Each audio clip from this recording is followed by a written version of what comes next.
Monsieur le Président, Mr. Speaker, Mesdames et Messieurs les députés, ladies and gentlemen, the members of Parliament, malgré un destin in difficile, spite of a difficult destiny, I am and remain optimistic. Life has taught me that with time, progress always prevails. It takes time, it's slow, but finally, I have confidence.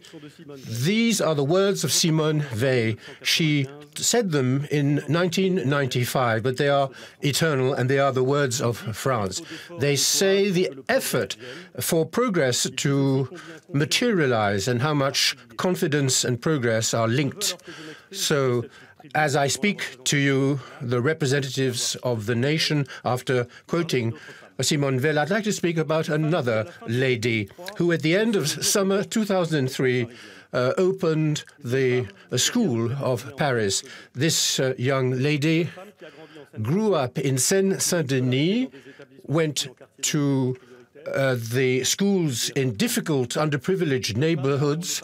The young lady had parents who didn't expect her to enter one of the most prestigious schools in France and become a lawyer and work in the most prestigious law firms, and then founded her own law firm. This young lady is a member of Parliament with you today. Her success is the result of her work, her commitment, her tenacity, and she also owes it to the decision of a representative of the public school, Sciences Po, who had opened up his School of Political Science to pupils from a different social background. Public policy, when it was adopted, this policy was criticized, but it has been adopted and now appears to be successful thanks to the work that has been done. And it has become a model.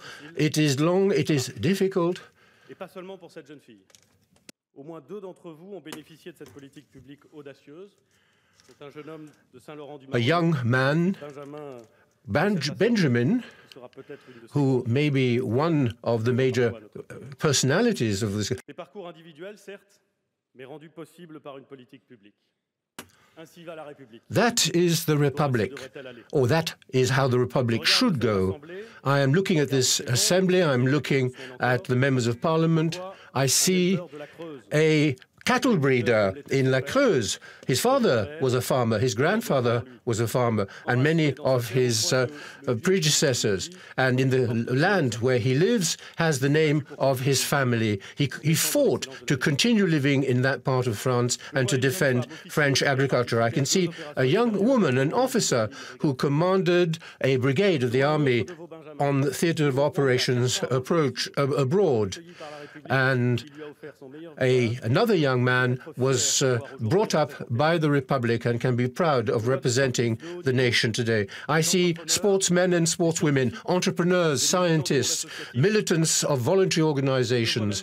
I can see people who are very good at maths who through their talent and work are the pride of your assembly and the pride of France. I can see a younger parliament, a more feminine parliament, a renewed parliament. 430 of you are here for the first time. An assembly which is the heir to the Republic and to France. And it is facing this renewed assembly that my government, which has been renewed by the diversity of the professional and political origins of the members, and as the President has asked me to do so.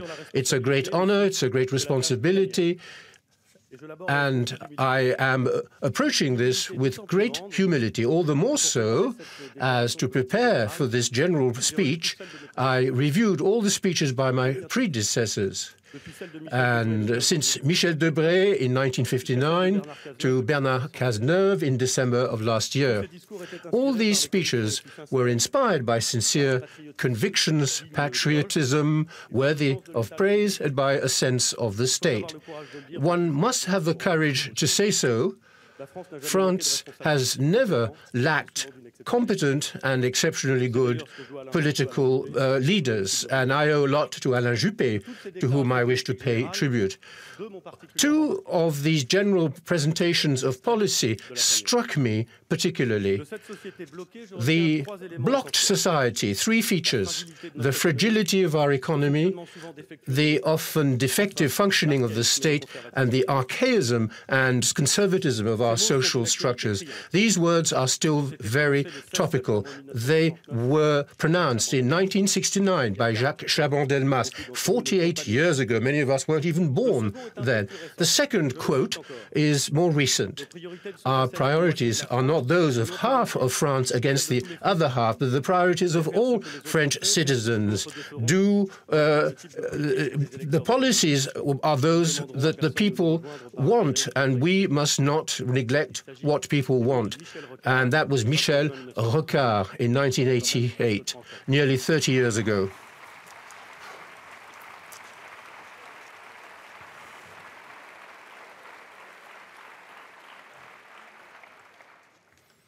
Rocard, Chaban, two great eminent personalities, two statesmen who represented two key political families in our society, Gaullism and socialism. And yet, the diagnosis 48 years ago is the same today.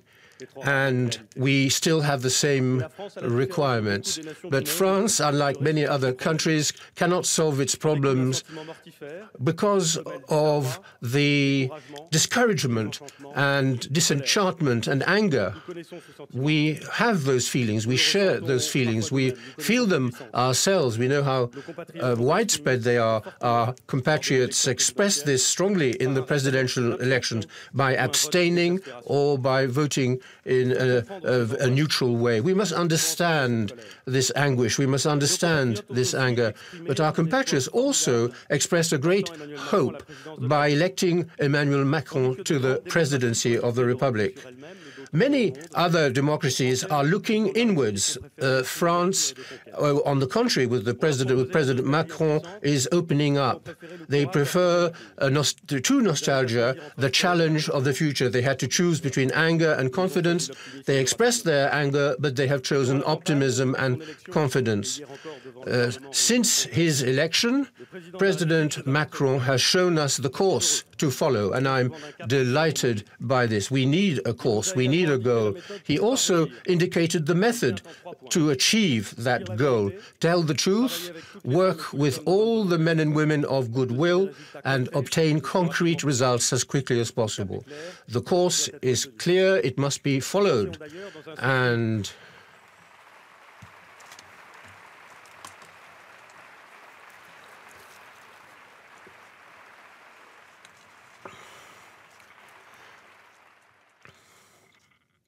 the French, in an effort to be coherent, gave the president and the government the parliamentary means by electing a majority who follow Mr. Macron's ideas. This clear majority is not a blank check. It implies as many duties as obligations and rights. The government can base its action on a strong majority, which is a good thing, but it must remember the general interest. It mustn't represent only one part of the French people. That would be even better. But France must move forward. In our dear old country, there is a desire, an energy, there is a hope that transcends all political families. The French have got us used to collective returns to confidence when everything seemed to be lost and in despair. In 2017, the French have said they want France to become courageous, confident, and coherent.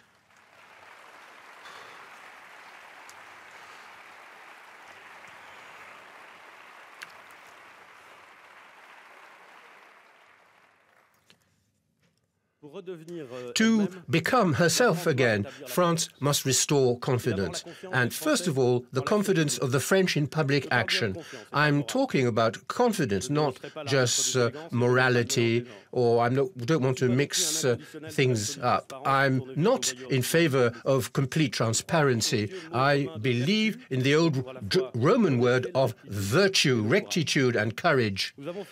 We have made progress over the last 30 years in this regard, under pressure very often, but very, very clearly.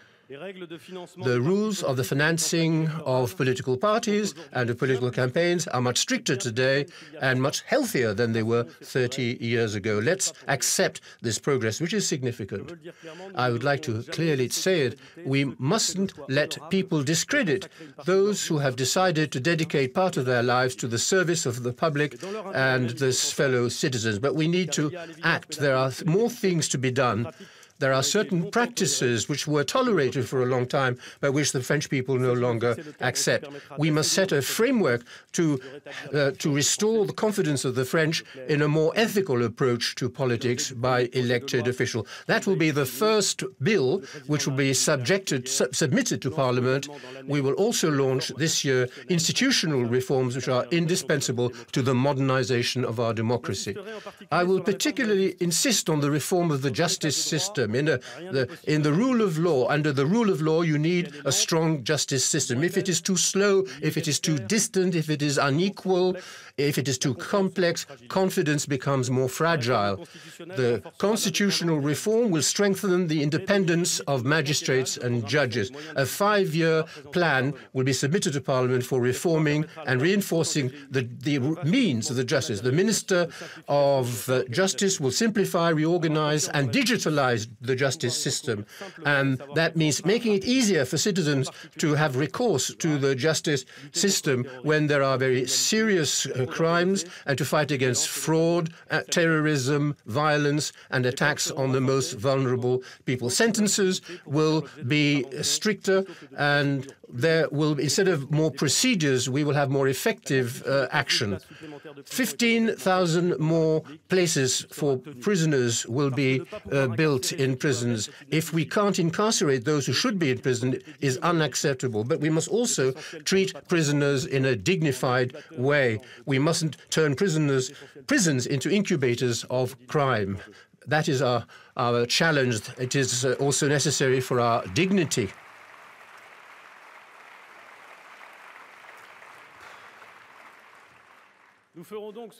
So we must do what must be done without forgetting that a prison is not an end in itself. We must use all the sanctions that the criminal law allows. Imprisoning must not be the lazy, facile solution. We must prevent repeat offences. We must prepare prisoners for reintegration in society. We must reassure French about the security, the social security system. Our social security system is part of ourselves. It's our heritage. It's the heritage of those who have no heritage.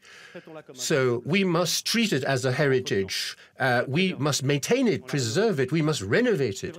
It's true for our health service as well. The French are very attached to our health service, quite rightly. They're confident in their health professionals and the doctors, and hospital remains a center of excellence in France.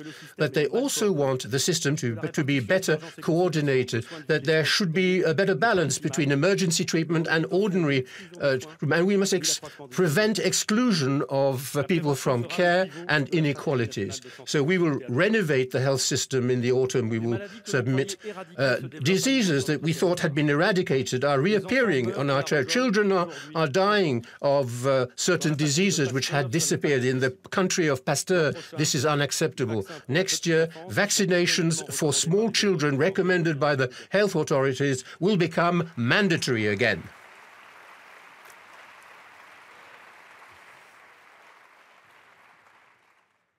As the fight against tobacco, we have some courageous decisions to take. Tobacco in France every year kills over 80,000 people. It's the first cause of mortality, which is evitable. The daily consumption of tobacco is increasing among teenagers. We must take action. We must increase the price of a packet of cigarettes to 10 euros. We must fight against trafficking, which undermines our health policy and also goes against our laws. We will create a health service for students in the health so that they can intervene in the schools and in companies for preventative measures. But prevention isn't enough. We must also review the way our care system is organized. Our health professionals are competent and dedicated, but there are too many structural rigidities, administrative rigidities, silos. We must therefore have paths, care paths, that are based on better circulation of information, more cross-cutting, more incentives, or more incentive payments and remuneration. So the bill for the financing of the social security system will be published this year. Our health strategy must also make it possible to improve equality of access to health in practice, not only in law. The Minister of Health will be drawing up a plan against what we call medical deserts in France, and to support, to encourage the health workers to locate where they are really needed, where there is a shortage. Telemedicine offers wonderful opportunities which we will foster, and our health strategy will have to break with the vicious circle of renouncing to medical care. All French citizens will have access to offers of health without having to pay more for dental treatment, for their eyes, and for those who are hard of hearing.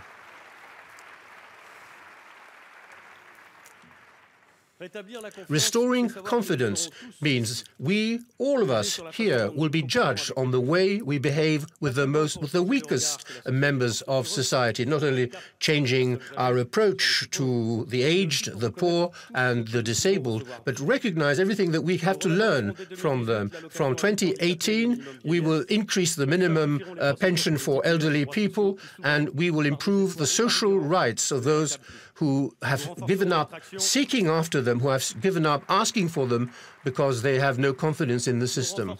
We will strengthen our action in fighting against poverty, focusing particularly on families with children. These financial efforts are necessary, but they will not be enough. We will also have to recognize and support families' solidarity, emotional and financial solidarity. The families are more and more diverse, but they have a central role to play. The generation of my grandparents were the first to benefit from retirement. My parents were the first generation to benefit from the retirement, while also being able to assume help for their parents. So there's a major change of civilization underway. We don't take this sufficiently into account. The decline in the birth rate is an alert we must take into account. Families are not just a tax adjustment mechanism. The Minister of Health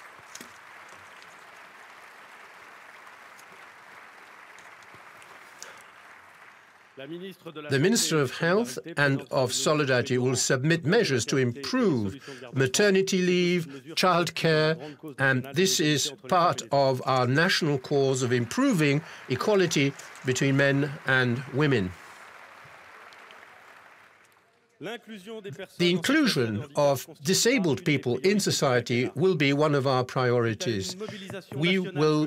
I call for national mobilization under the auspices of the President and the Minister. Disabled people and those who support them have a right to national solidarity, and even more. And they can bring us a lot. A disabled child who goes to school is not just, it's an opportunity for everybody. It's an opportunity for the people concerned.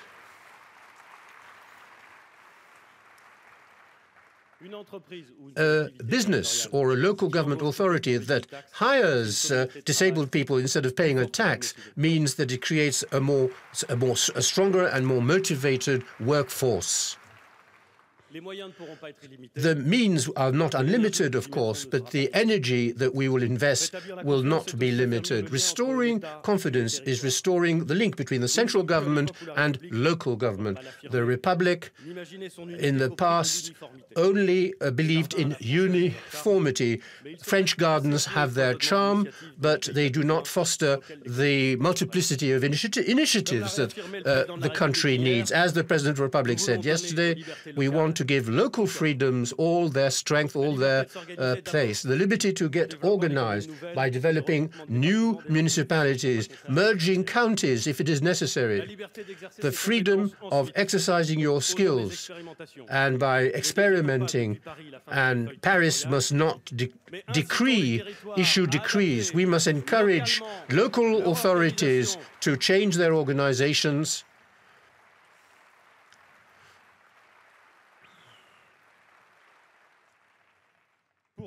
so that everywhere where it is possible, we can have only 2 levels of local administration below the regional level. Why not also, on a voluntary basis, allow some local government authorities to exercise powers on another level by delegation?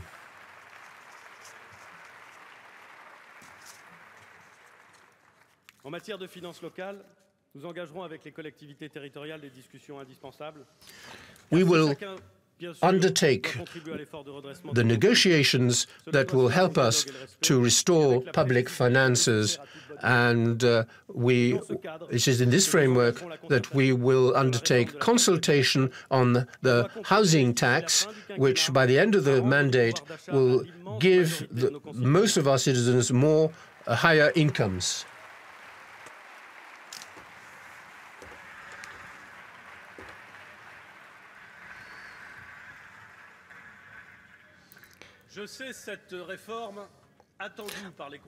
I know that taxpayers are awaiting this reform. The occupancy tax is also necessary for local budgets, but it is also unfair in the way it is applied for individuals. Improving the situation is, I think, an objective we can all share. Restoring confidence is also not enlarging the gap between 2 societies within France, the France of the large metropolitan areas and the so-called peripheral France. This is the whole point of the National Conference on Territories, whose first meeting will happen in July. We will suggest a covenant for local authorities to support them in the ecological transition and the digital transition by guaranteeing access to broadband by 2022 everywhere in France. But our government is not a government for machines. It is first and foremost a government for man. Some French people don't have a GPS or connected box and use their phones to make phone calls, and that's all. There are citizens who are being crushed and ignored by this technological world. There's a gap that's growing there, and not just generation-based. It's also social and sometimes geographic. Public authorities and associations in France must bridge that gap.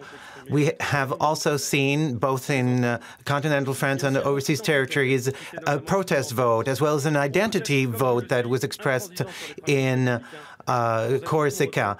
We certainly can take into account those aspirations, even though we're Republicans in spirit. France has overseas territories on all continents. It is an opportunity as well as a challenge. And the Overseas National Conference will be an opportunity for us to listen to the expectations of all territories and together to put together the necessary convergence plans for real equality for overseas territories. As for the future of New Caledonia, this 5-year mandate will see the conclusion of the Noumea Accord process. The French government will fully play its role in this process to consolidate the common destiny as enshrined in the preamble to this agreement.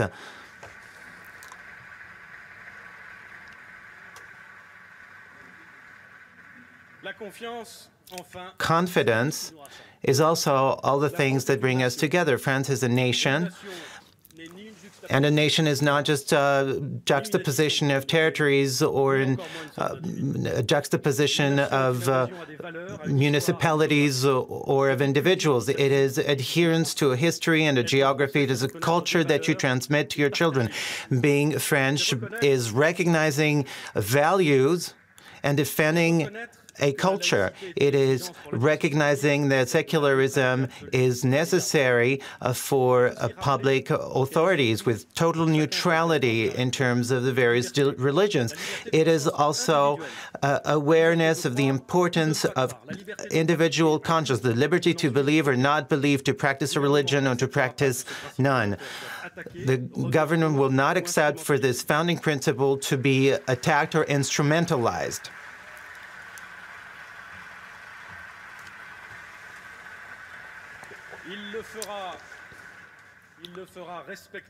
We will make sure that this founding principle is respected whilst avoiding any provocations, but we will do it firmly based on the simple idea that secularism is a precondition to what we are as a country.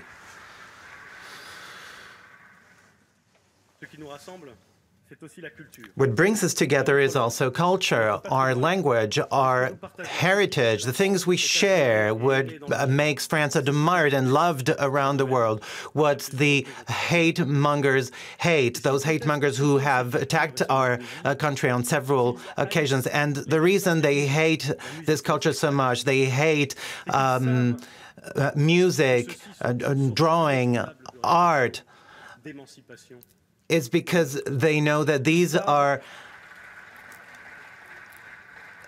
unlimited sources of happiness and freedom. Let's make no mistake. Education, culture makes people free, and by making children familiar with the history of art, by showing them the monuments of our history, we elevate the souls of our children and we reinforce the cohesion of our country. The ministers of culture and of education will both make this objective a shared priority of theirs.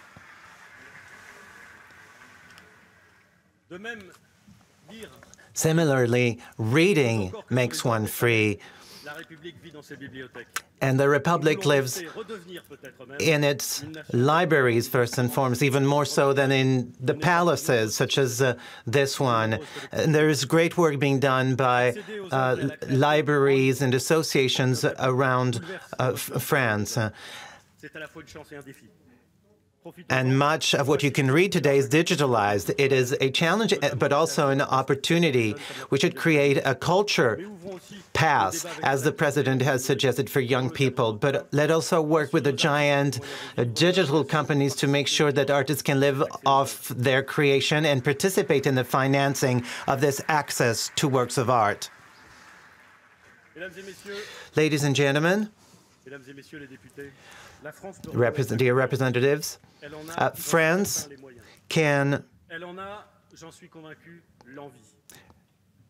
be restored to a place of confidence. I think that's what France wants, and I think France also needs courage, and that will be one of the main pillars of our work. And I'm not talking about the courage of the government or the parliament, but our collective courage. And it is a fact that French people are courageous. They have shown courage in the face of recent attacks, not just policemen and the military, but all French people. And certainly there is a real serene kind of courage that is very much part of our country. We know that the threat is there, and no month goes by without a terror plot being discovered and thwarted. Let us think about those in our country who have lost their friends and parents and must live with that grief and that loss. I want to ask those soldiers and policemen who are part of the Sentinel to keep looking after us, and to the soldiers who are in Mali and elsewhere in the world, and all those who are fighting for us discreetly. I want to say that we share a thought for them. We know that many of them have lost their lives in the service of our liberty.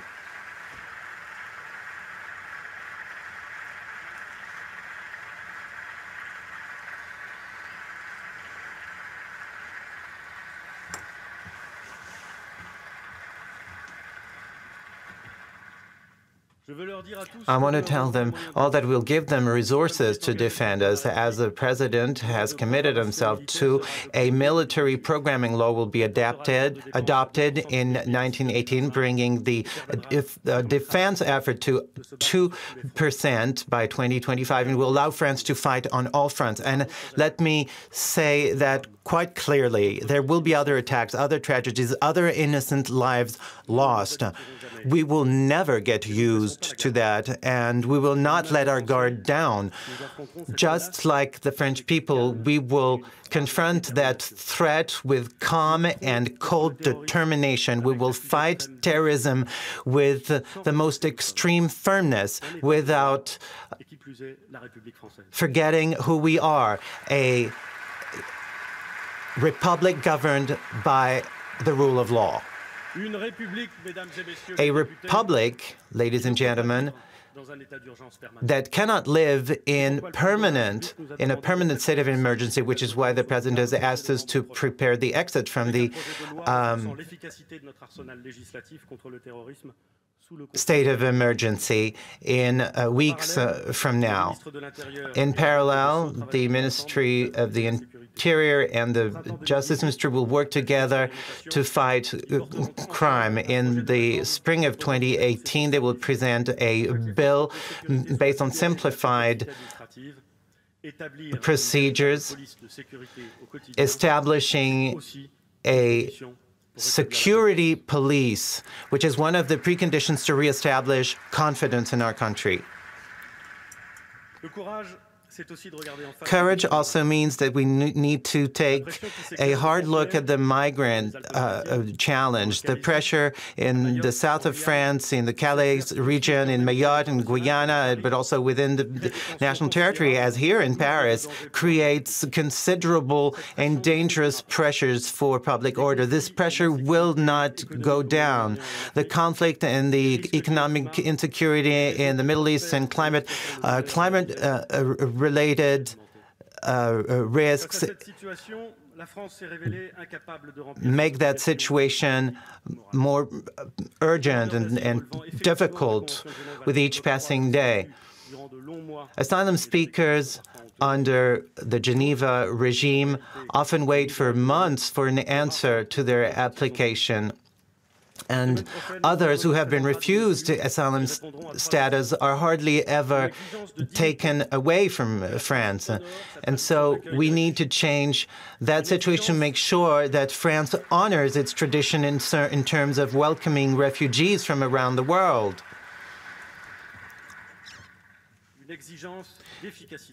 There is a requirement to be more effective,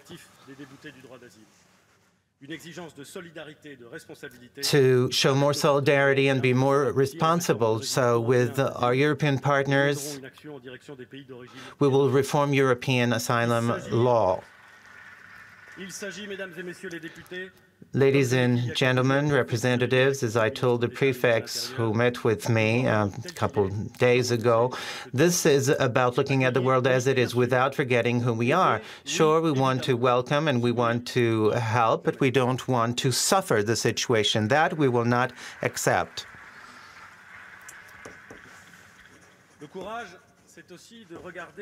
Courage also means to look at the reality as it is and to prepare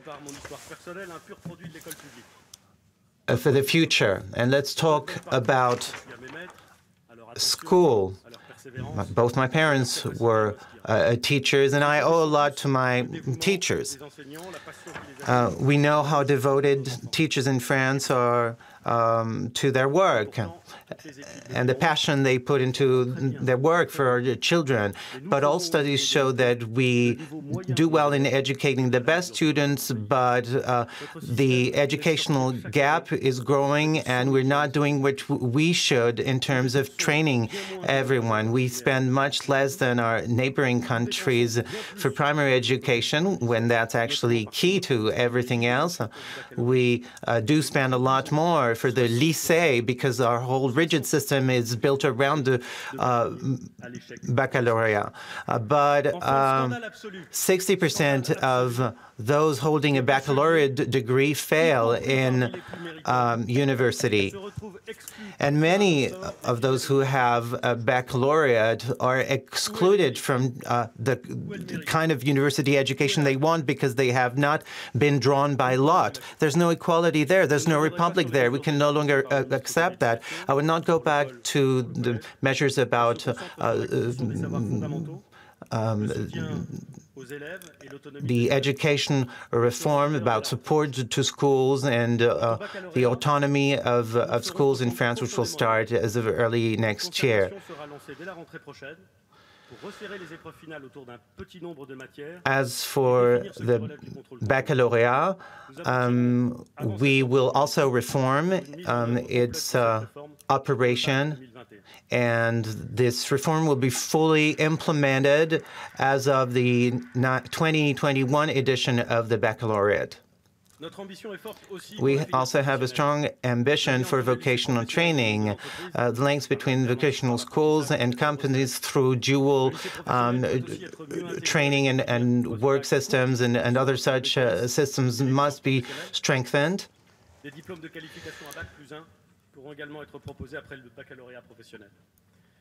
Diplomas must be offered just 1 year after the baccalaureate. Schools must work more closely with the business world. Efforts for investment will continue. We need strong universities where training, research, and education irrigate our culture and our economy. Our universities are going to undergo a demographic shock, which we must celebrate, which is not neutral. Many thousands more of the university students coming in each year, and we cannot send those entire generations onto educational paths that lead nowhere. So, as of 2018, we'll be working on that. We will also need to guarantee a right to return to university at every point in your career, so that you can complement what you've learned on the job at any point in your life.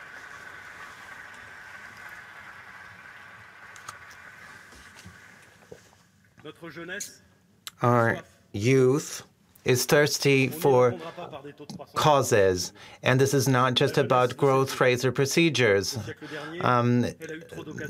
The French youth wants to elevate itself. In the past century, it has had too many opportunities to shed its blood. The new front now is social, environmental, and global, and so it calls upon the youth to construct, to use the benefit of their knowledge and enthusiasm, and help them contribute to society at large. That's why we will create a national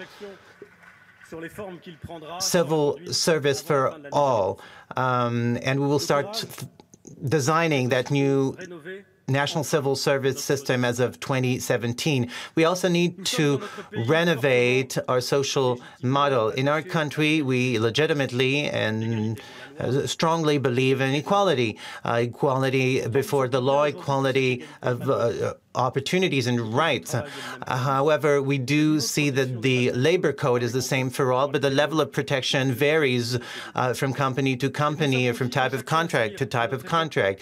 And we know that in our day and age, people aspire to more liberty, the freedom to choose your career path, to change careers, to create and become an entrepreneur, and reconcile your family life and your professional life.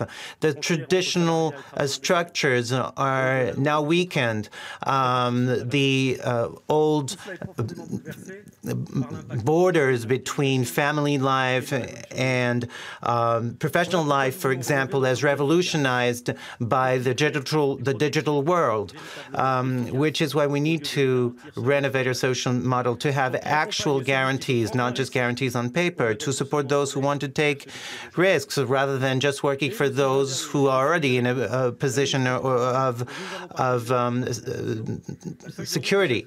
And so here are the four pillars of that reform: reinforcing social dialogue in companies and sectors, more personal powers for those who work, securitizing career paths, and making our pension system more just. We need to do that quickly because the social emergency is really there, but we don't want to act hastily, so we're still consulting with social partners. This week, we'll see the beginning of parliamentary work with this the labor law bill. In the summer, we'll have the decrees and take decisions. And as for October, we'll start working on training and dual work and education systems.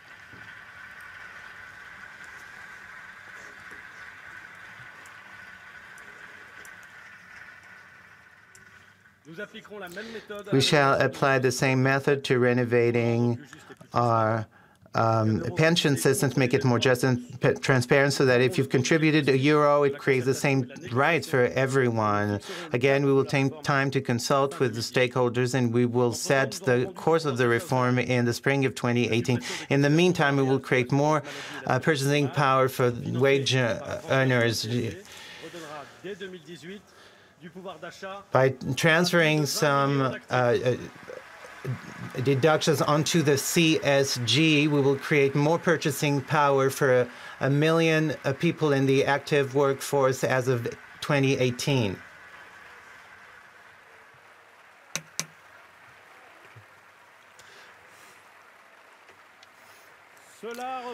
This represents,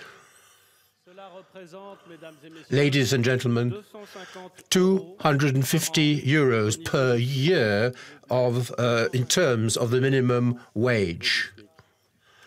We will also increase the activity premium. Work must be well remunerated.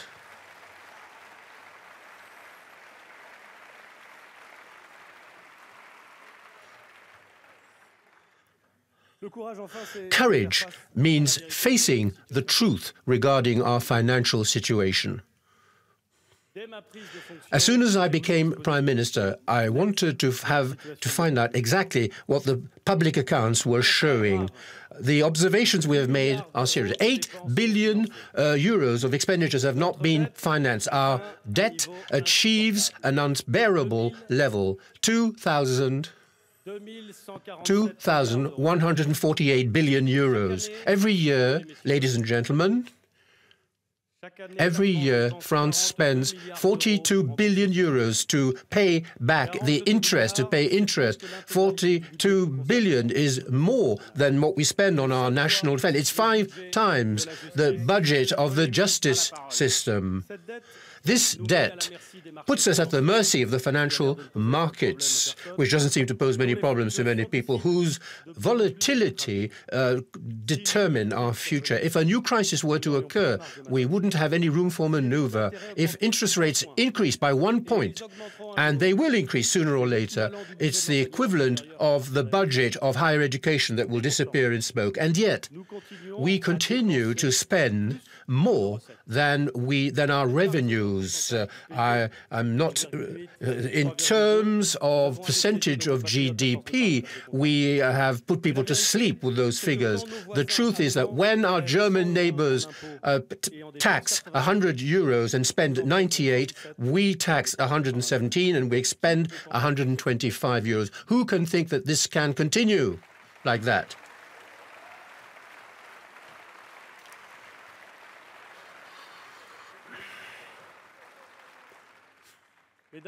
Ladies and gentlemen, under the scrutiny of the French, we are dancing on a volcano. Some are continuing to deny the reality. How many times can we deny the truth and apply for the Nobel Prize or whatever? There is a French addiction to public expenditure. Like all addictions, it will not solve the problems that it is supposed to put an end to. And like all addiction, it will call for willpower and courage to disintoxicate ourselves.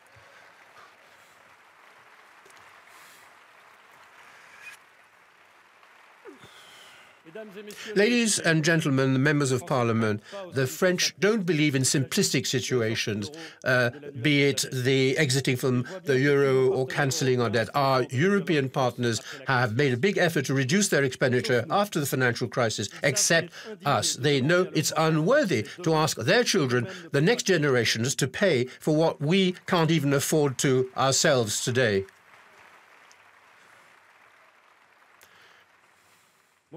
My objective is to reduce the public deficit below 3% of GDP before the end of 2017, and three simple rules: to reduce the tax pressure by 1 point of GDP, to reduce public expenditure by 3%, and by giving more visibility to all the economic agents, economic players. I want to reassure our fellow citizens taxpayers will not be the adjusting variable of the budget. On the contrary,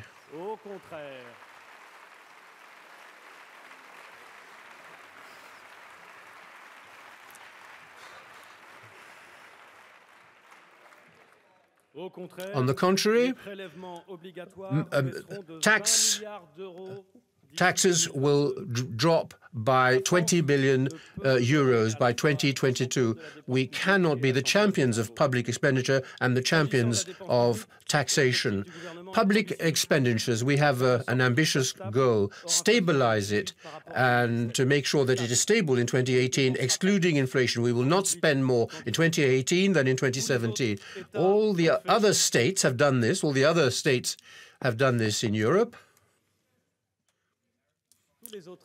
All the other states have done so for a long time, in fact. And some of them have even reduced their expenditure. But this has been done only once in France, and it was partly done for cyclical reasons. The truth, let's tell the truth to the French. To achieve our objectives in terms of public expenditure, we will have to use three levers: stop inflation of the payroll, the public sector payroll, which accounts for a quarter of our public expenditure. Next,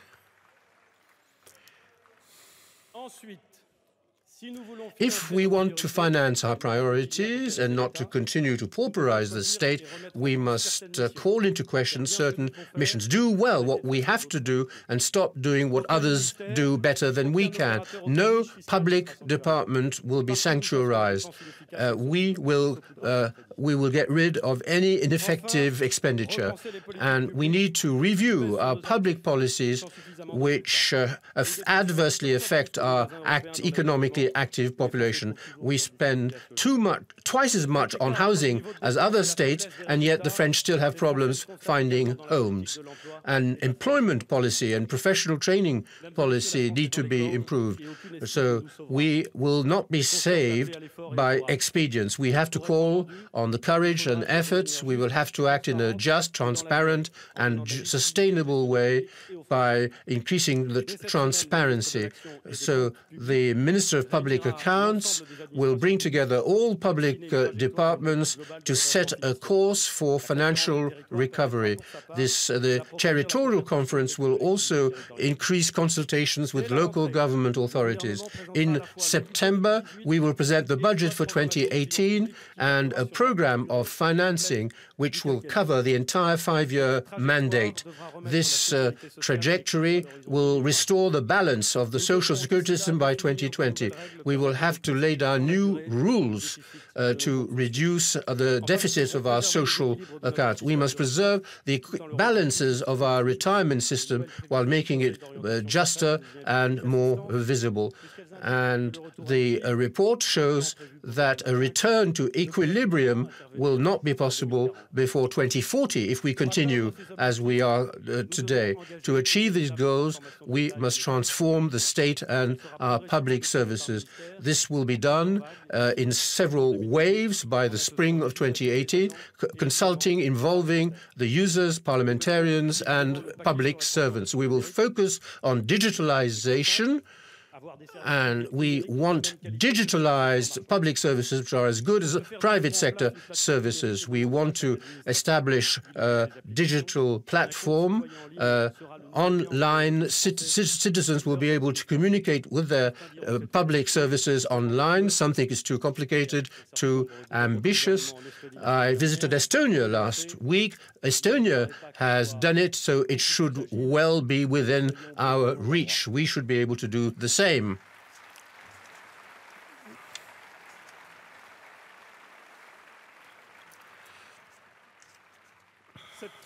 This transformation will also imply a greater confidence in public servants and the improvement of their action. I recognize their contributions, and I'm very grateful to them for what they do. Restoring confidence, taking courageous decisions, all of that is necessary in order to be up to what the President of the Republic expects of us. France must be conquering again in the economic field. For too many years, we have been resigned to a France that is economically declining with mass unemployment. We don't generate enough revenues, enough jobs. We don't give enough opportunities to our children. At the beginning of the 21st century, we were the biggest country that benefited from direct foreign investment. In terms of exports, we are the only Eurozone member who has a trade deficit. And above all, the French economy is structurally growing at a slower pace than the average for the Eurozone. And this is unacceptable. With the reforms we propose, we want to become the most attractive, high-growth, job-creating country in Europe.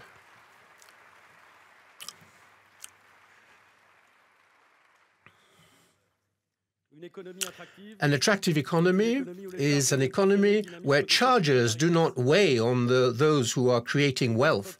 Businesses must have a desire to develop in France rather than elsewhere. In the next few days, I will be announcing with the mayor of Paris and the president of the Paris region powerful measures to enhance the attractiveness of Paris as a financial and economic center. We will reduce labor costs, notably on low-income salaries. The CICE will be transformed into a reduction in charges, which will be zero for people who earn the minimum wage, and that will be implemented on January the 1st, 2019. Corporation tax will be reduced gradually from 33.3% to 25% by 2022. Thereby, it will converge.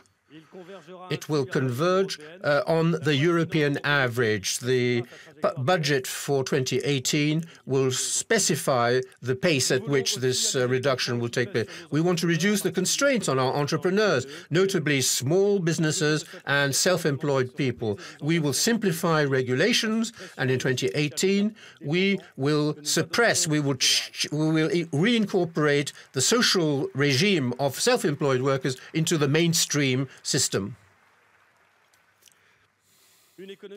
A conquering economy is also an economy that invests in the future, so we must reorientate the savings of the French into productive investments. We mustn't invest only in real estate. We must invest in the growth of our businesses, of our companies. The reform will be passed in 2017 for the Finance Act of 2018. The reform of taxation of inheritance will also be implemented, a simple, competitive, and we will therefore converge on the European average for the inheritance tax. So, ladies and gentlemen, all these tax measures will be passed this year and implemented in the next 2 years. So, taxation at the service of growth is important, but investing in the sectors of the future is even more decisive. That's why we will be launching a 50 billion euro investment program in ecological transition, developing skills in transport, health, and the modernization of the state. I've asked Mr. Pisani-Ferry to design this program and to prepare its deployment. Part of this investment will finance structural reforms of our economy and our public sector. We will be making sustainable savings and we will be investing in the future on the other hand. Investing in the future is supporting our industry. I have never been impressed by those who were dreaming of an industry without factories and never convinced that France would be able to have an economy without any industry. But deindustrialization has been accelerating. To reindustrialize, we must strengthen certain sectors like aerospace. French aerospace is at the forefront. We have many other industrial companies, but often too small, too isolated from the groups we must therefore develop a network of powerful small and medium-sized enterprises, and we must capitalize more on the opportunities provided by the digital revolution, which should provide opportunities for entrepreneurs that create startups, for small and medium-sized enterprises, both for those who were born with the digital revolution and the others. The artificial intelligence revolution is already underway and will affect all of us in every aspect of our production system. If we ignore this, we will see the effects. We must prepare for this to provide disruptive opportunities rather than to see this as destructive opportunities. The Secretary of State for Digitalization will propose a way of bringing together the best specialists in favor of artificial intelligence, a strategy in favor of artificial intelligence in France. So, restoring our spirit, our sense of conquest, is also rising to the great transitions, notably the ecological transition, a major challenge. Those who, because of their egoism, are turning their backs on the Paris Agreement are showing not only that they misunderstand the world, they're showing that they're afraid of the future.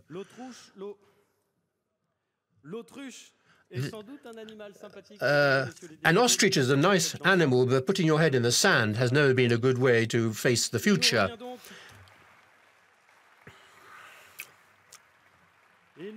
So we must prepare our country and our planet for the new era. We mustn't suffer from it, we must shape it. Everything has been written on this subject, since the remarkable books by Jared Diamond to the testimonies of those who cross the planet and make us more aware. Our relationship to our natural resources must be changed. Our course will be clear, ambitious, and demanding. We want to manage to achieve carbon neutrality by 2050. That's why we will no longer grant licenses for exploring and extracting oil and gas. The convergence between diesel oil and ordinary petrol will be achieved before the end of the Parliament. The rise in taxation on carbon emissions will accelerate, and we will divide by two the waste which are dropped in infills and across the whole of France.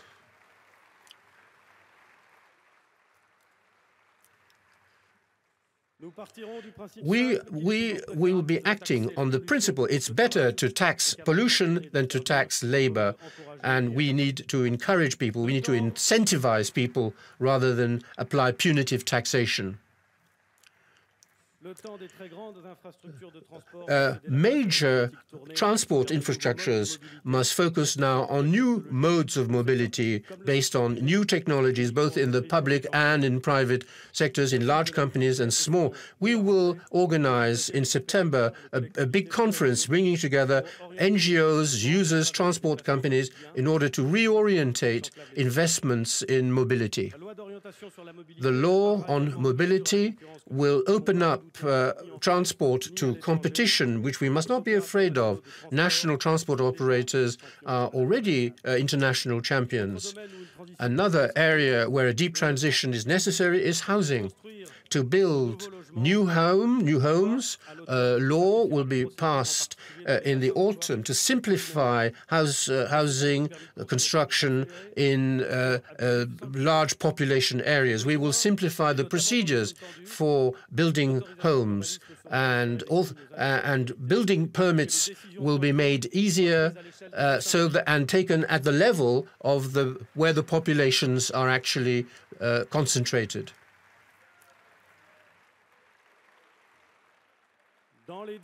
In the next 10 years, we will also be setting ourselves the objective of reducing waste of energy and notably thermal problems. So we need to transform, we need to also look at our agriculture. France has long been a powerful producer of agriculture, and the importance of agriculture in both our imagination and in our life. French agriculture has done much more than simply feed the French. French agriculture is undergoing multiple transformations, pressure on agricultural land, a proper distribution of value added, foreign competition, the multiplication of standards, the need to preserve the environment, and increasing demand for high-quality products and services. French farmers are not afraid of adapting. They want to live from their work. They want to earn their living. We will hold a big conference on food and agriculture.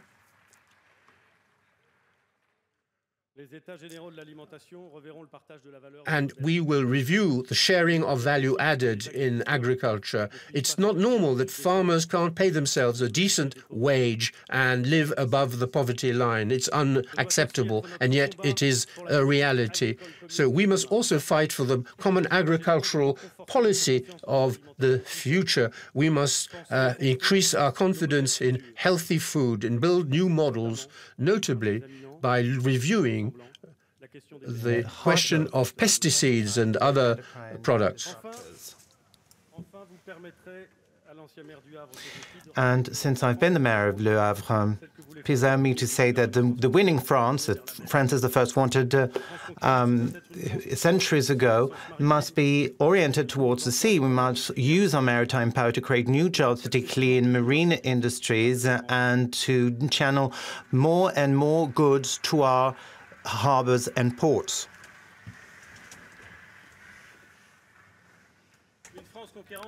A winning France is also France that gets its voice heard, listened to, respected. I've said it in the past 2 weeks, France is back, particularly in Europe. We owe that to the President of the Republic and to the French people who sent us two clear messages during the elections. They want the EU's construction to continue. They like the EU, but they want a different Europe, one that's less bureaucratic and one that protects them better.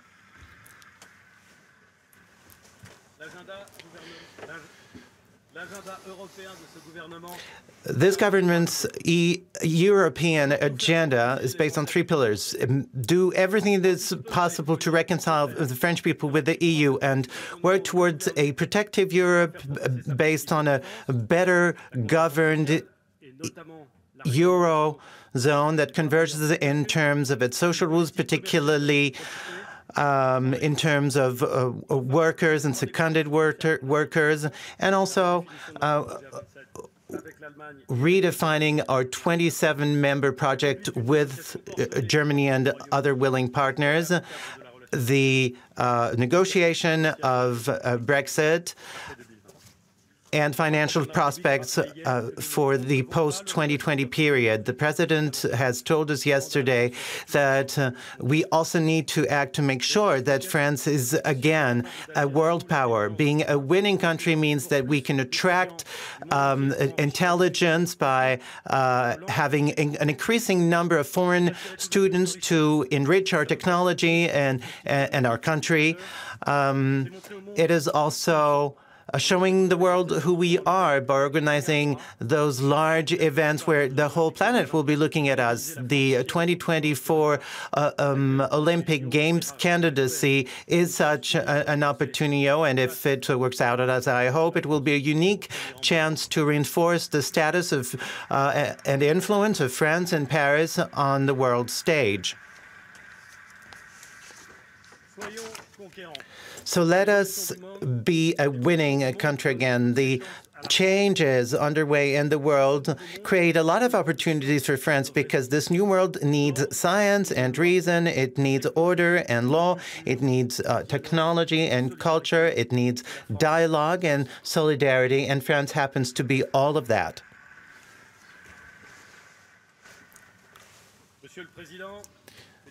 Mr. Speaker, ladies and gentlemen, representatives, I don't believe that politicians are omnipotent, but I don't believe that they're powerless either. I said so at the beginning of this presentation, and this National Assembly shows it by its membership. Good public policy can change the world.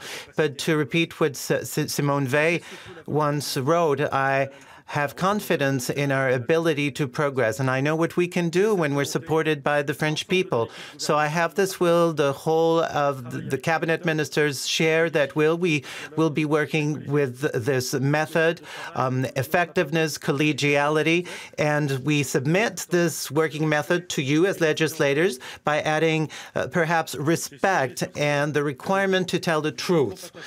I have been a legislator myself, and this Parliament is extremely important to me, let me assure you. So let us work together so that by the end of these 5 years, we have reached the objectives set by the President of the Republic.